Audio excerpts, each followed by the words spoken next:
welcome to the latest episode of BRITE TV, this time coming to you from Toronto, Canada. I'm standing here in front of the clean room from oraz SFL, where you can see we have one of the satellites in the BRITE constellation. This is the BRITE satellite, which will hopefully be launched later this year. And in the background we have the ASAT-2 satellite, which will be launched next year, and that's for Norway. This is where we do all of the integration of our satellites in the Class 10,000 clean room. And you can see in the background we're also integrating a few more satellites, Kanix 4 and 5 panels on the table, and later next week we'll be actually integrating BRITE Canada satellites as well. On the table at the back, there's some propulsion system equipment that is also being integrated and tested, and they integrate it piece by piece and then test to make sure that there are no leaks in the system. Here we have one of our thermal chambers. In this case it's testing one of the propulsion systems for Kanix 4 and 5, making sure that it works over temperature, and in particular making sure that it can hold all of its fuel over temperature. Because just because the system doesn't leak at room temperature doesn't mean that when you get down to cold or go up to hot and things start expanding and contracting, that your joints won't actually start leaking your fuel. So here we see the propulsion system inside of its protective bag. So here we have the ground station where we operate all of our nano and micro satellites. So we operate both MOST, Kanix 2 and NTS from this ground station. And if you come here,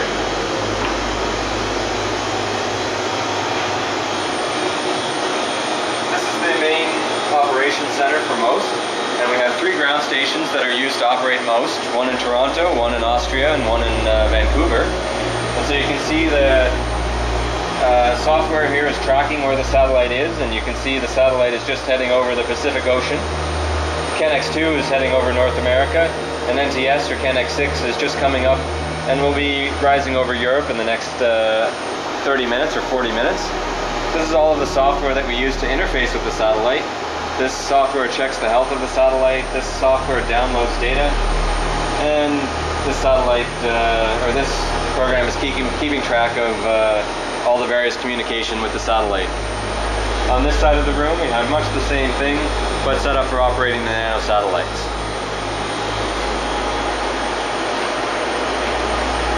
And back here we have all of the equipment that's required to communicate with the satellites, all of the radios and modems and all of the controllers for turning the antennas on the roof. And so a lot of equipment is actually required to communicate with these.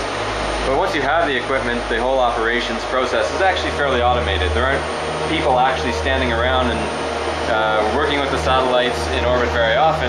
They just let the software do most of the work and leave it to automatically upload and download data and automatically send commands.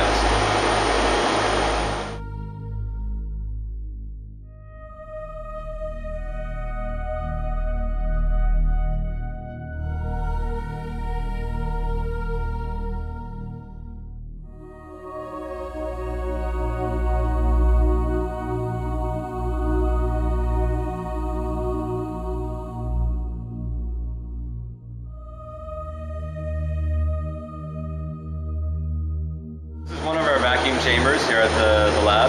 In this case, we're using this vacuum chamber to do, again, leak testing for our propulsion system. So this chamber itself only allows us to test things in vacuum. It doesn't actually let us test over temperature. If we want to test over temperature, we have another vacuum chamber here.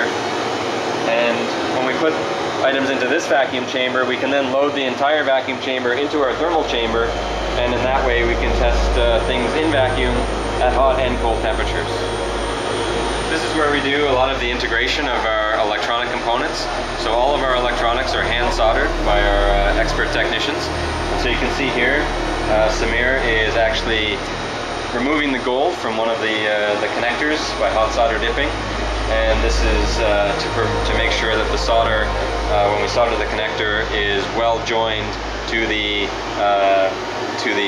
PCB. And on the back here, you can see Neil is soldering a lot of components, surface mount components to our PCBs.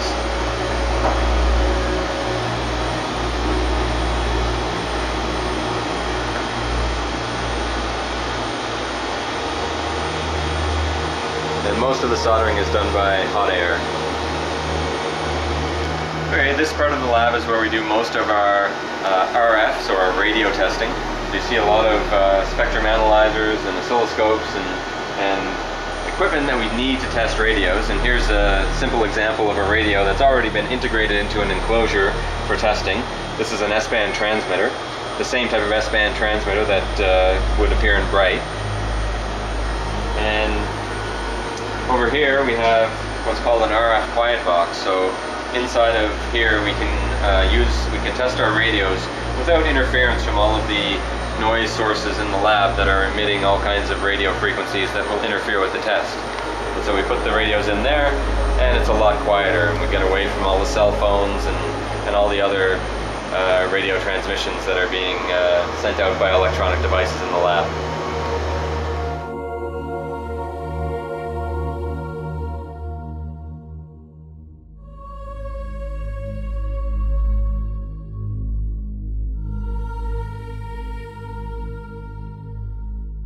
So this is where we do some lifetime testing on the reaction wheels that are used to control the attitude and orientation of the spacecraft. So inside of this box we've been running reaction wheels now for several years, spinning them up, spinning them down, breaking them, and basically seeing how long they'll last before they actually fail. And so if you wait long enough, you'll see these reaction wheels spinning up and spinning down, and they go through that test over and over and over again. And now we've simulated more than a decade of on-orbit operations inside of this box on two different sizes of reaction wheel. This is what we call an X-pod. This is the system that we use to integrate the satellites to the rocket when we launch. This particular X-pod is meant to hold two satellites the size of BRITE, and so basically the plate gets pushed down and the spring stores a lot of energy, and when the door opens, then the satellites are pushed out and into space.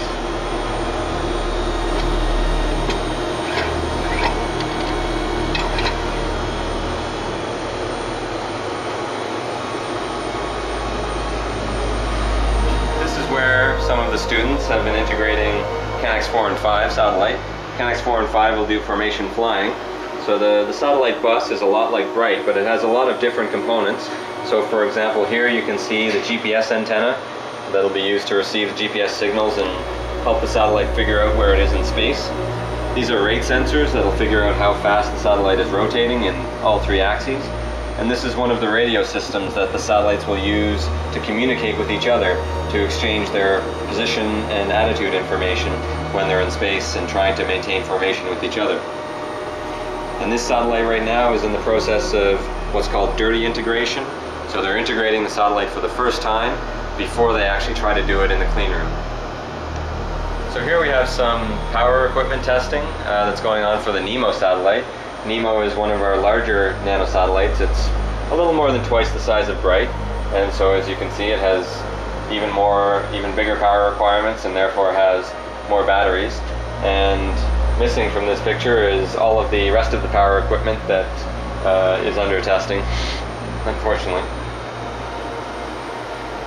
So here we have NEMO flatsat, as I mentioned. NEMO is one of our larger nanosatellites, and this is just in the process of being tested before they actually integrate all of the components into the spacecraft for the final time. And on this side of the table, we actually have the flatsat for one of our microsatellites. This is for M3MSat. This is a satellite that is about 80 kilograms in size and will be doing ship detection from space, much the same as ASAT and NTS. And I have no idea what's in there. Under here, we actually have the flatsat for BRITE, and so this is basically the entire satellite laid out flat on the table. And so you can see power system, onboard computers, reaction wheels, sun sensors, battery, and over here we have the payload with an engineering model telescope which we can use to take outside and actually get images of real stars. This is very much the same as the telescope in the actual satellite. This is the NEMO payload, and it's again at flatsat testing. So NEMO is actually using the same CCD electronics that BRITE is using, except instead of having one imager, NEMO has three. And so you can see three CCDs over here. One of them is covered up and it's under testing. This is just providing a light source for the testing. And so, as I said, this satellite is twice as big, but it actually has 3 times the number of instruments in it. So this test setup is actually testing some of the formation flying experiment for Canix 4 and 5. They're actually simulating the whole mission with this test setup. So over on the left here we have GPS simulators that are providing simulated signals to GPS receivers. Those GPS receivers take those signals, figure out where the satellite is in space, and then they then communicate that to the onboard computers, which then communicate to each other over these 2 inter-satellite radios. And so in that way they're fully simulating the formation flying experiment.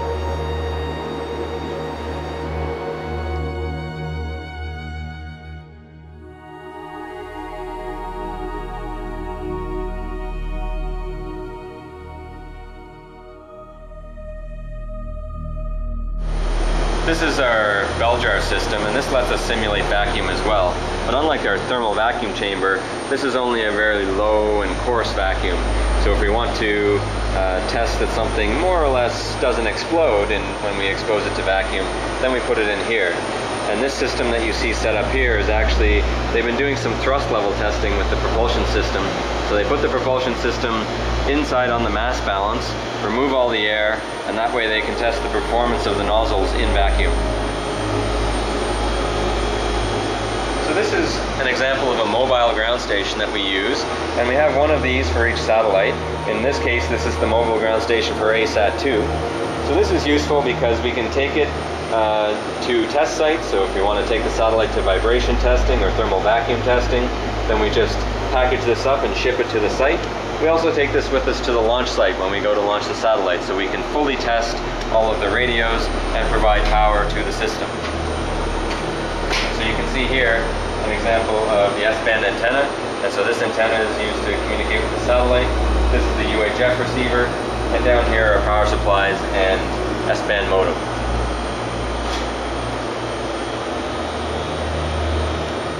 So this is where we would normally have our countdown to launch. It's not actually counting down to anything right now, but soon this will be programmed to count down to the launch of UniBrite, and then everyone can see when we're ready to launch, and everyone can get excited as we all get when it comes time for launch. So you may have noticed that our other lab was actually quite crowded. So this is our brand new lab. As you can see, it's a lot more spacious. We have a lot more facilities, a lot more room to do a lot more testing and build a lot more spacecraft.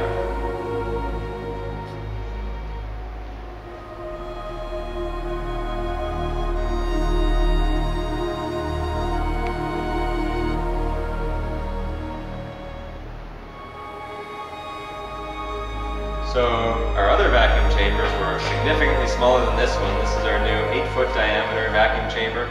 This will let us test all of our spacecraft and can actually simulate space, temperatures in space with a cold wall that's cooled by liquid nitrogen down to about minus 150 Celsius. And that simulates the black emptiness of space that all of the spacecraft will lose all of its heat to.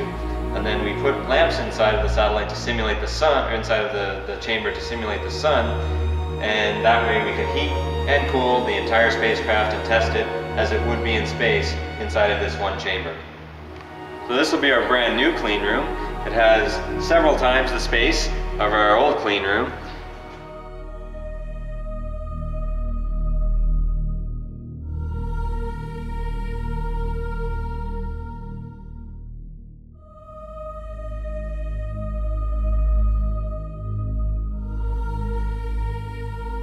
This is our brand new vibration table that just arrived last week.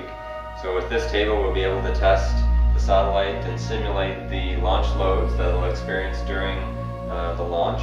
And when it experiences quite a bit of vibration, it can really rattle the satellite and accelerate it to very high G levels. And so this will let us test that it won't fall apart when we actually try to launch it into space. This is our anechoic chamber for testing the radios of satellites. And this one is intended to test the entire spacecraft, whereas the quiet box you saw earlier, we could only test really a little bit of radio in there, This one will actually let us transmit with the entire spacecraft and simulate the emptiness of space where nothing is going to reflect back toward the spacecraft. That's not easy to do in a normal lab because you get reflections off the walls and the ceiling and the floor and other equipment in your lab.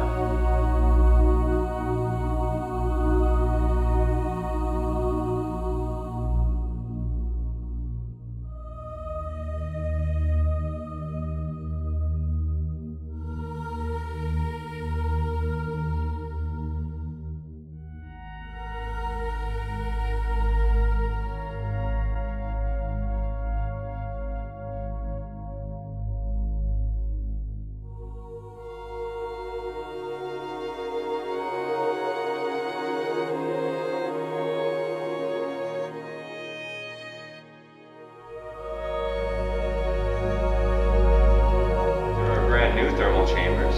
In our old lab we have 3 thermal chambers, and these will give us 3 more, 2 big ones and a small one in the middle. So this will now let us test, again, much more spacecraft equipment at a time, so we can build more spacecraft even faster than we already can.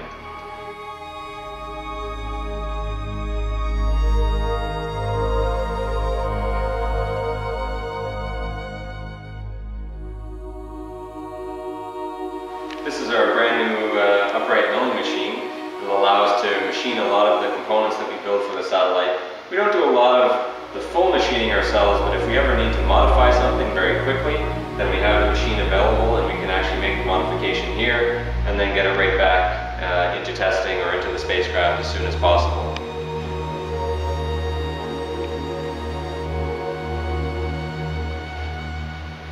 This is our dark room that we're going to be using for testing optical satellites.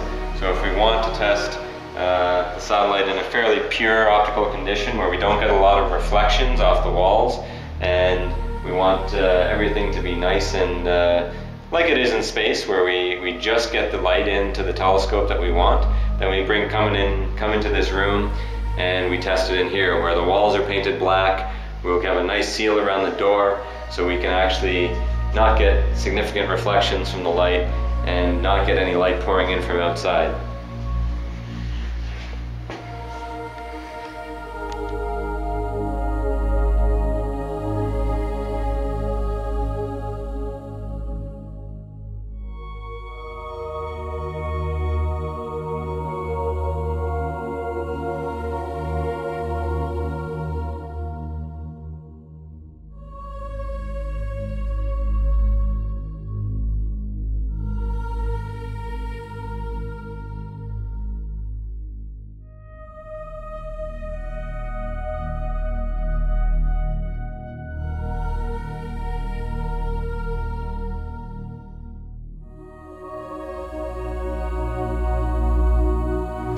Thanks very much for visiting us here in Toronto.